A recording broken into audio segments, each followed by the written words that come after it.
Radioletras.com, nossa rádio cultural. Aqui todas as artes se encontram e o destaque é a literatura e os seus gêneros.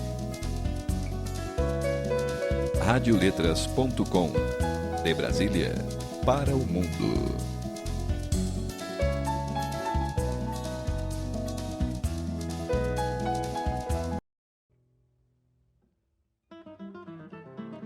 Está entrando no ar o programa Literato, de André Pulig, direto do escritório de literatura da Radioletras.com.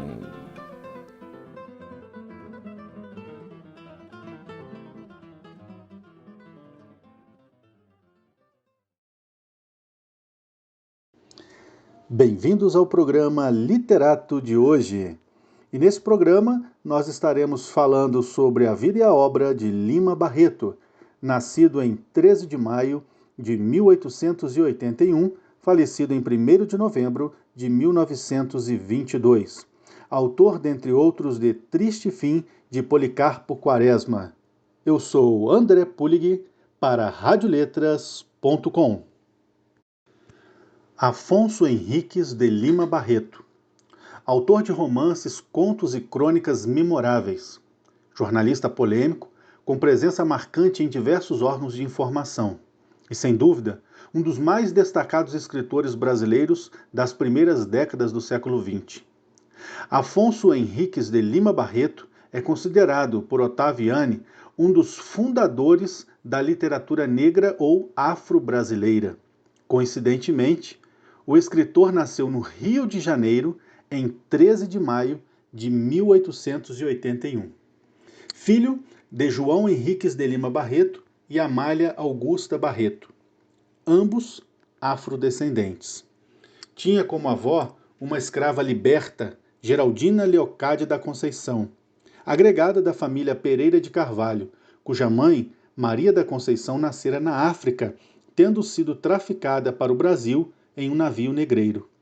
A figura dessa bisavó parece permear o imaginário do escritor, como destaca seu biógrafo Francisco de Assis Barbosa, ao resgatar uma das crônicas do autor, publicada em 1918. Era da África, de nação Moçambique. Viera ainda a rapariguinha para aqui, onde tivera para seu primeiro senhor os Carvalho de São Gonçalo.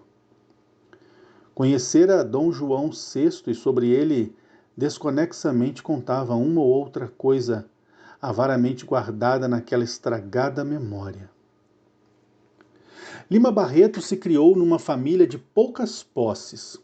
Operário gráfico, seu pai trabalhou por muitos anos em órgãos importantes da época, tais como o Jornal do Comércio e a Reforma. Sua mãe exerceu o magistério numa pequena escola fundada pelo marido, porém, dela se afastou devido aos problemas de saúde que apresentava. Amália Augusta foi a primeira mestra do pequeno Afonso Henriques, mas veio a falecer vítima de tuberculose, quando o filho tinha 6 para 7 anos de idade. A esse episódio fatídico, o autor vincula seu temperamento introspectivo quando desabafa. Talvez fosse menos rebelde, menos sombrio e desconfiado, mais contente com a vida, se ela vivesse. Deixando-me ainda na primeira infância, bem cedo firmou-se o meu caráter. Mas em contrapeso, bem cedo me viera um desgosto de viver, o retraimento por desconfiar de todos, a capacidade de ruminar mágoas sem comunicá-las a ninguém.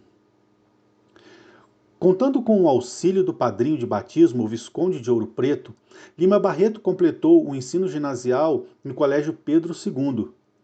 Em 1897, entra para a Escola Politécnica. As condições precárias da família, principalmente após a morte da mãe e a doença mental que assolava o pai, fizeram com que o jovem abandonasse o sonho que seu pai alimentava e a ele transmitia, fazer do filho um engenheiro. Assim, o escritor abandona o curso da Escola Politécnica do Rio de Janeiro para trabalhar e assumir o sustento de sua família. Porém, já na mocidade sonhava em tornar-se um literato, um sonho ao qual se impunham barreiras, como ressalta Barbosa ao reproduzir um desabafo do autor. É triste não ser branco, escreveu Lima Barreto em seu diário íntimo, resumindo numa confidência amarga todas as limitações que sofria. Mais que um complexo, a cor era uma barreira para a sua vocação de escritor. Tinha que transpô-la, mesmo que não conseguisse vencer o complexo. A frase explicita o estado de espírito que persegue o homem em sua busca, a barreira da cor. Remete ao sujeito emparedado de que fala Cruz e Souza e impõe desafios constantes, tanto no jornalismo quanto na produção literária, à qual iria dedicar todos os seus esforços. A leitura do Diário Íntimo e o de O Cemitério dos Vivos revela que o complexo viria a agravar a melancolia, a angústia e o sofrimento do escritor. Em 1902, Lima Barreto passa a atuar na imprensa estudantil. Muda-se, juntamente com sua família, para o subúrbio do Rio de Janeiro e ingressa, através de concurso, na Secretaria da Guerra. Com o modesto ordenado que recebia como funcionário público, passa a dedicar-se à literatura. Inicia, em 1904, a escrita da primeira versão do livro Clara dos Anjos, que só viria a ser publicado em 1948. No ano seguinte, escreve Recordações do escrivão Isaías Caminha, e ao mesmo tempo começa sua carreira como jornalista profissional no Correio da Manhã. Nesse período, também se dedica intensamente nas salas da Biblioteca Nacional à leitura dos clássicos da literatura mundial, das obras realistas e dos romancistas russos. Em 1911, durante 3 meses, publica Triste Fim de Policarpo Quaresma, em formato de folhetim, no Jornal do Comércio. O vício da bebida, que desembocaria no alcoolismo crônico do autor, apresenta suas primeiras manifestações. Porém, não o impede de continuar colaborando em diversos jornais da época. Em 1915, seu romance Numa e Ninfa sai publicado no periódico A Noite. No ano seguinte, surge em livro o romance Triste Fim, de Policarpo Quaresma, juntamente com os contos A Nova Califórnia, Um e Outro, O Filho de Gabriela, Um Especialista, Miss Edith e Seu Tio. Como o Homem Chegou e O Homem que Sabia Javanês. Sendo o volume bem acolhido pela crítica da época, que via no escritor o sucessor literário de Machado de Assis. Em 1917, após a primeira intervenção médica, que consistia em sua reclusão no hospital psiquiátrico, Barreto entrega ao editor os originais de Os Brusundangas, que só viria a ser publicado após sua morte. No ano seguinte, após o diagnóstico de epilepsia tóxica, é afastado do trabalho e aposentado. Logo depois se candidata a uma vaga na Academia Brasileira de Letras, mas seu pleito é recusado. No início de 1919, suspende a colaboração no semanário político ABC, por ter a revista publicado um artigo contra a raça negra, com o qual não concordava.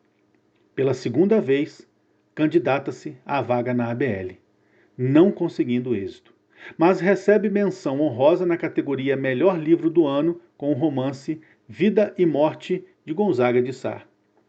De dezembro a janeiro do ano seguinte, é internado novamente devido à forte crise nervosa que o acometia. Disto, resultando as anotações dos primeiros capítulos da obra O Cemitério dos Vivos, publicada em 1953, junto com seu diário íntimo. Já com a saúde debilitada, Lima Barreto se recolhe à modesta casa do bairro de Todos os Santos e à difícil convivência com as crises do pai. Em 1921, candidata-se pela 3ª vez à academia e logo depois retira sua inscrição. Entrega ao editor os originais de Bagatelas, que só seria publicado em 1923. No fim da vida, o escritor também sofre frequentes crises de reumatismo e vem a falecer em 1º de novembro de 1922, vítima de colapso cardíaco. Dias depois, falece o pai. Ambos estão sepultados no cemitério São João Batista, onde o escritor desejava que fosse a sua última morada. Com suas crônicas, contos, romances e escritos autobiográficos, Lima Barreto deixou uma obra de relevo que percorre criticamente a realidade brasileira, em especial os momentos que se seguem ao término da escravidão e à implantação da República. Sua ficção dialoga a todo instante com o jornalismo, seja em termos temáticos, como se pode constatar pela leitura de Recordações do escrivão Isaías Caminha, em que o mundo da imprensa ambienta o enredo, seja através do modo realista com que trata os problemas que afetam a vida brasileira do seu tempo. Outra marca indelével de sua obra reside no ponto de vista afro-identificado, que constitui um lugar de fala solidário ao subalterno e sensível, aos dramas dos devalidos, sejam eles homens ou mulheres. Estas últimas, em especial, recebem um tratamento distinto dos estereótipos dominantes à época, sobretudo no que tange à sexualidade da mulher negra, reduzida em muitos escritos do século XIX a mero objeto do desejo e das fantasias brancas e masculinas, animal erótico desprovido de razão e sentimentos. Ouçamos esse depoimento da historiadora, antropóloga Lilia Schwartz.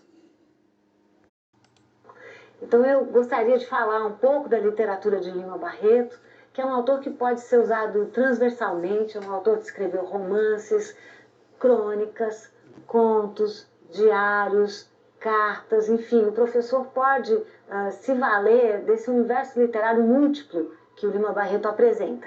Então eu vou aqui, seguindo cronologicamente, lidar um pouquinho com cada uma dessas obras de Lima Barreto. A primeira que eu queria falar é esse livro, Recordações do escrivão Isaías Caminha.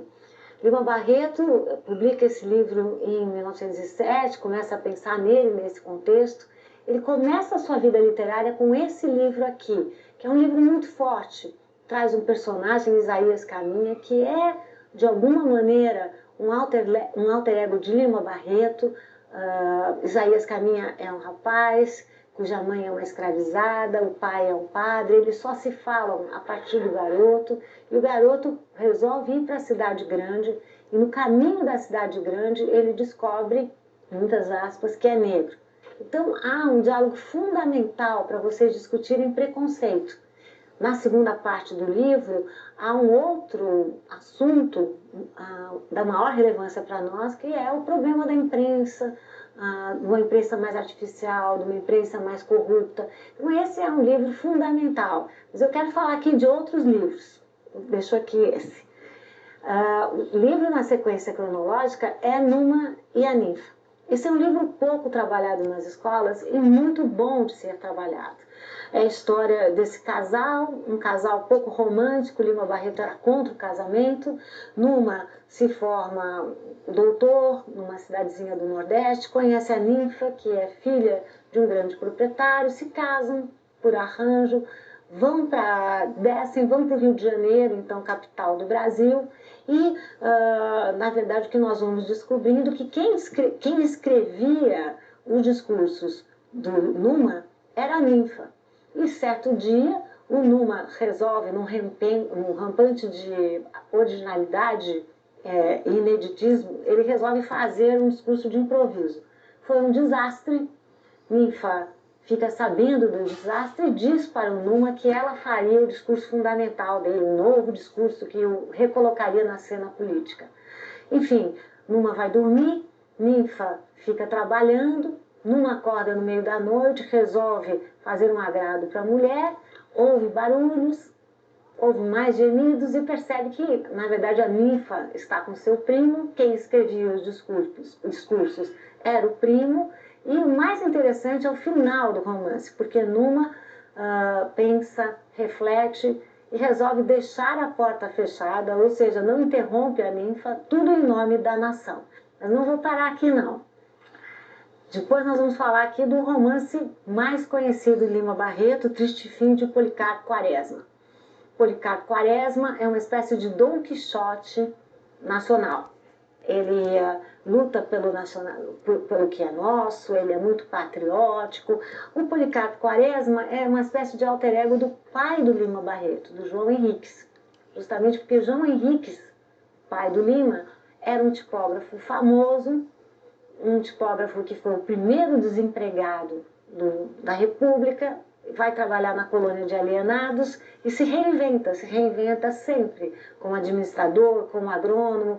E Policarpo era assim, ele se reinventava. Então vejam como a vida e a obra de Lima Barreto vão se misturando sem que uma condicione a outra. Na sequência, hora de nós falarmos de uma peça fundamental para vocês usarem com os alunos, os diários do Lima Barreto. Aqui vocês têm, sobretudo, o Diário do Hospício. Lima escreveu 2. Primeiros eram os diários da vida dele e esse escrito maravilhoso que é o resultado da experiência de Lima Barreto, que foi internado no Manicômio Nacional em 2 ocasiões. Ele escreve na mesma época um romance, que ele chama Cemitério dos Vivos. No entanto, ele estava tão contaminado e a fronteira entre vida e obra estava tão borrada que muitas vezes, quando ele escreve o diário, em vez de assinar Lima, ele escreve Vicente Mascarenhas, que é o nome do personagem da ficção. E quando ele faz Cemitério dos Vivos, ao invés de assinar Vicente Mascarenhas, personagem ficcional, ele escreve Lima Barreto. Talvez ele estava ficcionalizando a sua vida, ou talvez seja uma leitura que vocês podem explorar da literatura e da cultura. Na verdade, literatura e cultura não são reflexo do contexto, elas produzem o contexto. E a mesma coisa ia acontecendo com Lima Barreto, que ia vivendo emaranhado pelos seus personagens. O último livro que Lima Barreto assinou é Clara dos Anjos. Nós temos 2 versões aqui. Essa versão de Clara dos Anjos é a versão integral, aquela que Lima Barreto deu como final. Clara dos Anjos é o alter ego feminino de Lima Barreto. Aqui ele trata de uma situação absolutamente atual para vocês analisarem com os seus alunos. A situação de uma mulher negra, cheia de projetos, cheia de esperanças, como Lima Barreto, que começa o seu diário dizendo: quando iniciei uma esperança pousou. Só que como Lima Barreto, ela vai caindo na esperança. Nós também fizemos uma versão, deixa eu mostrar aqui, em quadrinhos. Né? Essa é uma versão feita pelo Lelis e o Vander Antunes, e é uma edição muito bonita, que vocês veem o Cassi, que é o vilão da história, e a Clara dos Anjos, que é uma espécie de heroína de saias, e que traz esse lado tão importante do Lima Barreto, que são os seus subúrbios. Mas, enfim, temos outros materiais para vocês usarem aqui. Os contos. Lima Barreto é um mestre nos contos. Nova Califórnia, O Homem que Sabia Falar Javanês, enfim, são apenas alguns exemplos de uma multiplicidade de materiais que vocês podem utilizar. Aqui eu organizei e fiz a introdução para os contos, e existem os contos completos e até aqueles incompletos, porque eu procurei na biblioteca alguns contos que Lima não finalizou. Aqui são as impressões de leitura, são os textos literários de Lima Barreto. Poucos sabem que Lima Barreto era um crítico, ele incentivava a geração dos novos, recebia muitos livros e às vezes reclamava que não tinha como dar conta dessa produção tão importante. Temos aqui também um livro de crônicas do Lima Barreto. Aqui vocês verão um Lima Barreto aguerrido, contra a República, contra a corrupção, muito crítico em relação à patriotada que existiria no Brasil. E para terminar, o meu livro. Essa aqui é uma biografia de Lima Barreto, com essa capa maravilhosa do artista goiano Dalton Paula. Nós trabalhamos politicamente com essa imagem Nós mostramos como, na verdade, Lima Barreto era um autor quase que sem imagens, ou as fotos que existiam, nelas Lima Barreto não se reconhecia. Na foto com o amanuense ele está branqueado, o que é muito comum com as populações negras, né? Essa operação de branqueamento. Nas fotos do hospício, ele não é ele mesmo, ele está sequestrado.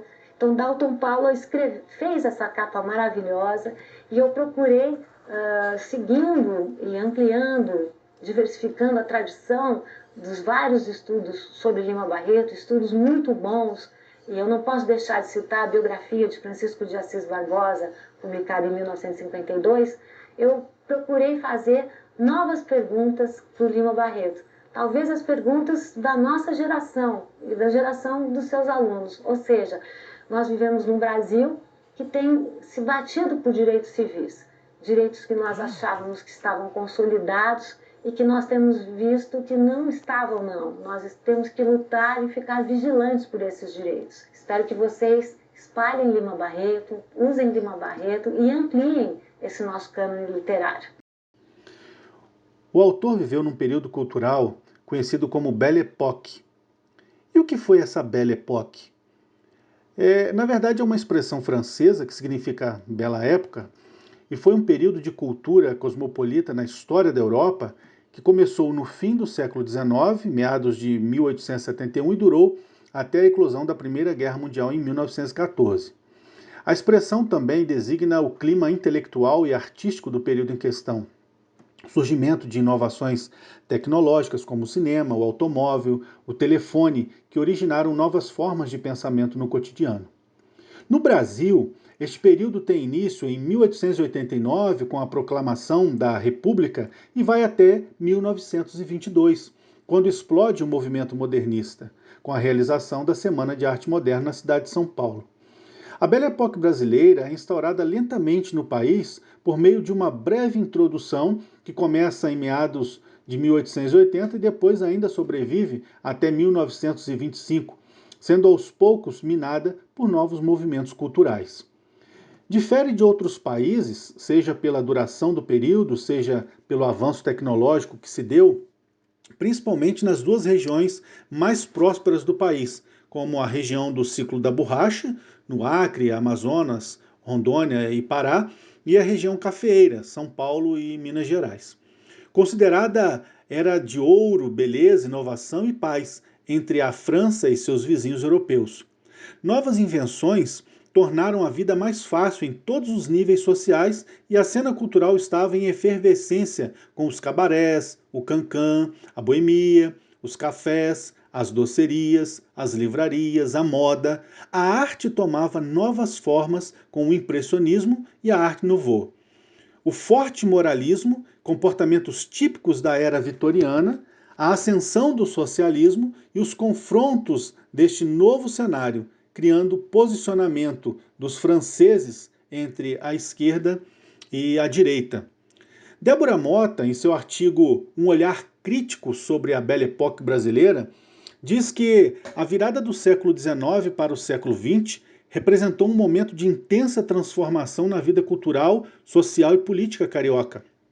Um novo contexto histórico, marcado pelo avanço da urbanização e pelo entusiasmo diante do progresso tecnológico e industrial, surgia no Rio de Janeiro. Aos poucos, a cidade ganhava uma feição moderna, inspirada pela arquitetura e pelos costumes parisienses. A reforma urbana, que resultou na inauguração da Avenida Central durante a gestão do prefeito Pereira Passos, os encontros literários, saraus nos cafés da Rua do Ouvidor, o advento do cinematógrafo, dos automóveis e da iluminação elétrica e a efervescência da imprensa eram algumas novidades que transformavam o cotidiano da população na capital da Primeira República. Era a passagem de um Brasil rural para um Brasil cosmopolita. Para difundir o acesso a obras raras reunidas num só local, sobre esse período histórico, conhecido como Belle Époque, delimitado entre 1890 e 1920, a professora de teoria literária Carmen Lúcia Negreiros de Figueiredo, do Instituto de Letras da Universidade do Estado do Rio de Janeiro, organizou o site, do projeto Observatório Crítico da Belle Époque, cujo objetivo é difundir o acesso a um acervo digital interativo de literatura e imagem, com um painel integrado de obras literárias e imagens artísticas representativas desse período cultural, acompanhadas de estudos teórico-críticos e documentos.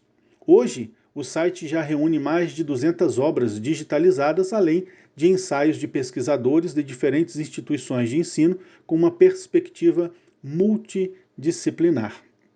Carmen destaca a importância de um olhar acadêmico mais atento aos estudos sobre a Belle Époque por considerar um período de pouco destaque na historiografia oficial, apesar da riqueza da sua produção cultural. A professora, que também foi contemplada no programa Pró-Ciência, observa que há alguma semelhança entre a Belle Époque e o contexto histórico atual. Percebemos afinidades da Belle Époque com o contemporâneo em relação à forma como as pessoas lidam com as novas tecnologias e as mudanças que elas trazem para entender a noção de tempo e espaço. Se hoje a gente lida com o celular, naquela época as pessoas estavam aprendendo a lidar com a fotografia, o primeiro cinema, automóveis, a imprensa e outras novidades. A cidade passou a ser um fascínio e, ao mesmo tempo, um risco. Daí a importância de estudar os movimentos literários e artísticos e entender o papel dos intelectuais. Foi nessa época que começou a profissionalização dos escritores, que passaram a disputar espaço entre as novas seções e funções na imprensa da época, em jornais como a Gazeta de Notícias, o País, o Correio da Manhã, as revistas Fonfon, Careta, Cosmos. Nos jornais, as crônicas de João do Rio, por exemplo, orientavam o leitor sobre como viver nessa nova estrutura da cidade. Outro ponto em comum com os dias de hoje é o acirramento do autoritarismo e da violência, que durante a Belle Époque eram inflamados por discursos de ordem, civilização, ciência, nacionalismo e marcaram o cenário da pré-Primeira Guerra Mundial. Entre os autores que tiveram suas obras disponibilizadas em formato digital no site do Observatório Crítico da Belle Époque estão nomes ilustres, como os historiadores Manuel Bonfim e Capistrano de Abreu, as escritoras Gilca Machado, Carmen Dolores e Júlia Lopes de Almeida, os poetas Augusto dos Anjos, Cruz de Souza e Olavo Bilac, o cronista, escritor e jornalista João do Rio, o escritor Lima Barreto, com sua revista de crítica literária Floreal, e o primeiro grande crítico de arte do Brasil, Gonzaga Duque. Esses intelectuais ajudaram a disseminar a atmosfera dos salões, cabarés, confeitarias, cinemas, teatros e conferências que se cruzavam como espaços de encontros e divulgação de arte no Rio da Belle Époque. Os escritores e a imprensa escrita tinham um papel de destaque antes do advento do rádio, traduzindo o novo cotidiano urbano para a população. Alfredo Bose, ao analisar a obra Triste Fim de Policarpo Quaresma, diz ser um romance em terceira pessoa, em que se nota maior esforço de construção e acabamento formal. Lima Barreto nele conseguiu criar uma personagem que não fosse mera projeção de amarguras pessoais, como o amanuense Isaías Caminha, nem um tipo pré-formado nos moldes das figuras secundárias que pululam em todas as suas obras. O Major Quaresma não se exaure na obsessão nacionalista, no fanatismo xenófobo. Pessoa viva, as suas reações revelam o entusiasmo do homem ingênuo, a distanciá-lo do conformismo em que se arrastam os demais burocratas e militares reformados, cujos bocejos amornecem os serões do subúrbio. No dizer Arguto de Oliveira Lima, tem Policarpo algo de quixotesco, e o romancista soube explorar os efeitos cômicos que todo o quixotismo deve fatalmente produzir, ao lado do patético que fatalmente acompanha a boa-fé desarmada. Seus requerimentos pedindo às autoridades que introduzissem o tupi como língua oficial sua insólita forma de receber as visitas, chorando e gesticulando como um legítimo goitacá, suas baldadas pesquisas folclóricas na tapera de uma negra velha que mal recorda cantigas de ninar, eis alguns dos recursos do autor para ferir a tecla do riso. Mas o episódio da morte de Ismênia, o contato e a desilusão de Quaresma com Floriano e a sua falange sagrada de cadetes, descritos em páginas antológicas, as desventuras, experiências junto à terra e, sobretudo, as páginas finais de Solidão voltam a colorir com a tinta da melancolia a prosa lima-barretiana. Já se tornou o lugar comum louvar a riqueza de observação e de sentimento desse romance para deplorar-lhe em seguida o desleixo da linguagem, enfeada por solecismos, cacófatos e repetições numerosas. Sem entrar no mérito da questão ligada a um fenômeno estético-social complexo, como o do bom gosto, variável de cultura para cultura, pode-se ver na raiz dessa língua irregular a própria dissonância espiritual do narrador, com o estilo vitorioso no mundo das letras em que dialeticamente se inseria.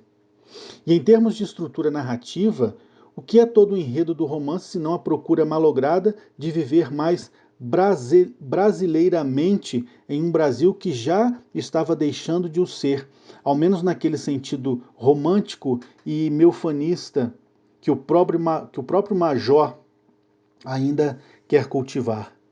A grandeza de Lima Barreto reside justamente no ter fixado o desencontro entre um ideal e o real, sem esterilizar o fulcro do tema, no caso, o protagonista idealizador. Isto é, sem reduzi-lo a símbolo imóvel de um só comportamento. O desencontro vem a ser, nesse modo, a constante social e psíquica do romance e explica igualmente as suas defasagens em relação ao nível da língua rigidamente gramaticalizada do pré-modernismo. Conto de Lima Barreto, Fim de um sonho. Foi mesmo um sonho. Mergulhado no qual vivi cerca de 3 meses, meu caro. Durante eles, sonhei dia e noite. De dia, então, eu nada percebia com nitidez. A luz do sol, dura e crua, me era estranha. Feria-me, fazia-me mal. Discernia com dificuldade as fisionomias e as coisas. Eu me havia transformado em um animal noturno muito especial, que só pode viver em luz elétrica. Só.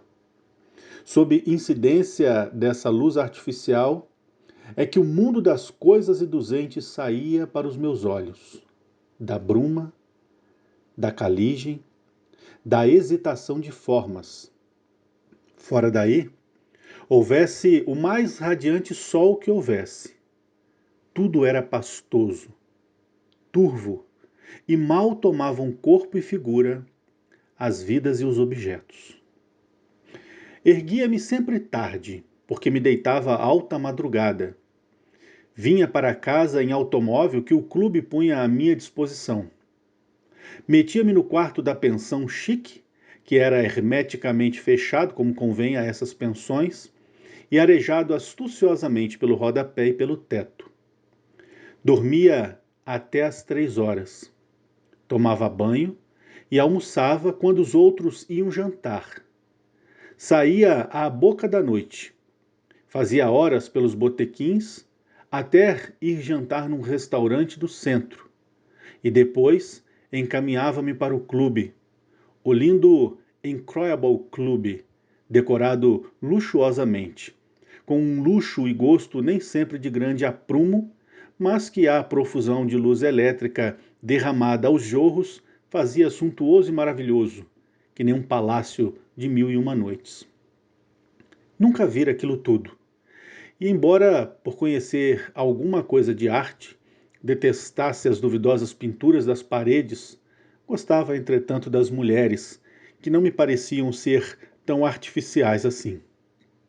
Em começo, fazia o meu serviço bebendo cerveja. Por fim, champanha.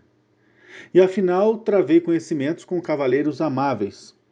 Eram todos estrangeiros e chamavam-se Vassili Alexandrovich Sobonov, engenheiro russo, de grande capacidade em coisas elétricas, emigrado de sua pátria por causa do soviete e contratado para dirigir uma poderosa usina de produção elétrica em Mambucaba, a fim de extrair mecanicamente turfa que abundava naquela localidade e beneficiá-la também.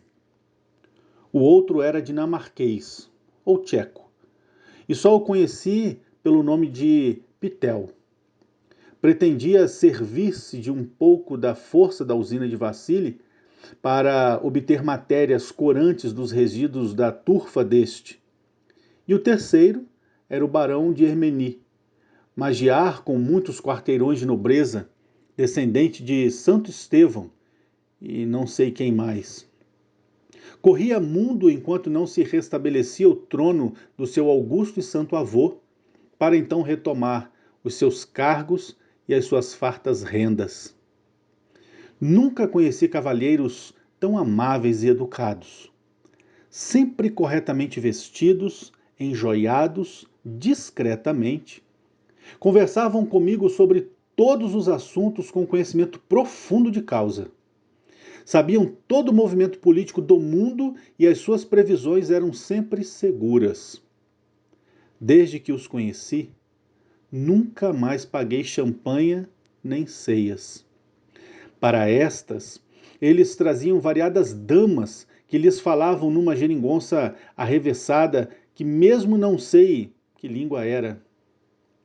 E eu ficava babado diante daquelas carnaduras rijas, daqueles colos azuis que nos são pouco familiares, e daqueles rostos polpudos, daquelas sobrancelhas negras a poder de ingredientes, daquelas orelhas cheias de bichas e daquelas ancas. Por momentos, vendo aquelas mulheres, aquelas luminárias, aqueles tapetes, aqueles jarrões com pequenas palmeiras, esquecendo as figuras das paredes, eu me julgava um sultão, ou pelo menos um aprendiz desse ofício, mas que já podia tirar o lenço. Um dia saí com o barão húngaro e convidei-o para tomar o meu automóvel. Quando ele ia entrar, chegou-se um sujeito, apresentou-lhe uma carteira e disse-lhe: "O senhor está convidado a ir à Polícia Central." O barão não relutou e respondeu galantemente: "Deve ser algum engano. Vamos." Depois, dirigindo-se a mim: "O senhor me desculpe. As autoridades brasileiras ainda não estão bem informadas de quem sou. Quer ir no meu automóvel?" "Não, seria incomodá-lo. Vou mesmo num táxi aqui com o senhor", disse, voltando-se para o agente. No dia seguinte, soube que o tal barão era um terrível ladrão de bancos que a polícia do Chile perseguia por ter roubado com grande audácia a um de Santiago em cerca de 150 contos. Não era húngaro, como se intitulava. Era romaico ou coisa que o valha. Continuei, porém, no meu sonho de nada pensar de sério na vida. Quase não lia jornais. Livros e revistas esperavam que lhes apontasse as páginas em cima da mesa. Não respondia às cartas ou mal as respondia às pressas. Que mais queria? Tinha encontrado ao mesmo tempo os Campos Elíseos, o Éden, o paraíso cristão e o de Maomé. O clube de jogo juntava-me tudo isto no meu sentir e para o meu gozo.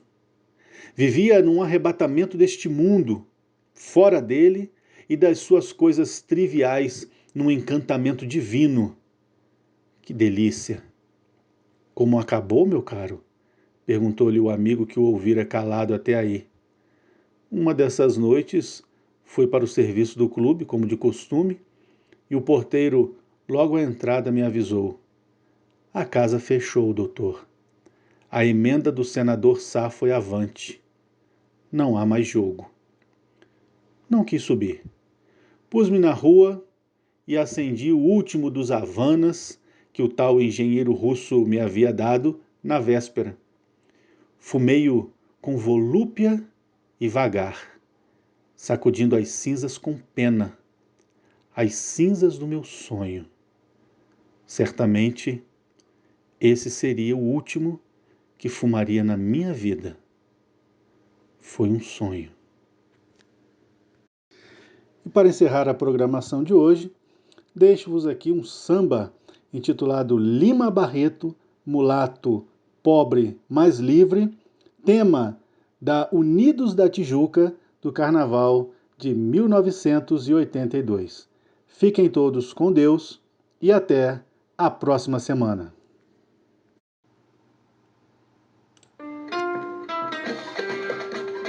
Alô, meu povão da Unidos da Tijuca, estamos aí de novo. Vai, meu ritmo, desce comigo. Vamos recordar Lima Barreto, mulato pobre, jornalista e escritor, figura destacada do romance social, que hoje laureamos neste carnaval. O mestiço que nasceu nesta cidade traz tanta saudade em nossos corações. Seus pensamentos, seus livros, suas ideias liberais, impressionante brado de amor pelos humildes, lutou contra a pobreza e a discriminação. Admirável criador, de personagens imortais, mesmo sendo excelente escritor. Inocente Barreto não sabia que o talento banhado pela cor não pisava o chão da academia, mas vencido pela dor de uma tragédia que cobria de tristeza sua vida, entregou-se à bebida, aumentando seu sofrer sem amor, sem carinho. Esquecido morreu na solidão, sem amor, sem carinho. Esquecido morreu na solidão. Lima Barreto, esse seu povo quer falar só de você. A sua vida, a sua obra, o nosso início, que agora canta em louvor e gratidão. Aguenta a emoção. Lima Barreto, esse seu povo quer falar só de você. A sua vida, a sua obra, o nosso início, que agora canta em louvor e gratidão. Aguenta a emoção. Vamos recordar Lima Barreto, mulato pobre, jornalista e escritor, figura destacada do romance social, que hoje laureamos neste carnaval. O mestiço que nasceu nesta cidade traz tanta saudade em nossos corações. Seus pensamentos, seus livros, suas ideias liberais, impressionante trato de amor pelos humildes, lutou contra a pobreza e a discriminação. Admirável criador, de personagens imortais, mesmo sendo excelente escritor. Inocente Barreto não sabia o talento ganhado pela cor não pisava o chão da academia, mas vencido pela dor de uma tragédia que cobria de tristeza sua vida. O que ele fez?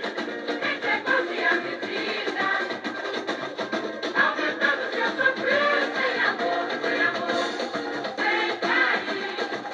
Esquecido morreu na solidão, sem amor, sem carinho. Esquecido morreu na solidão. Lima Barreto, a você, mestre, precursor modernista.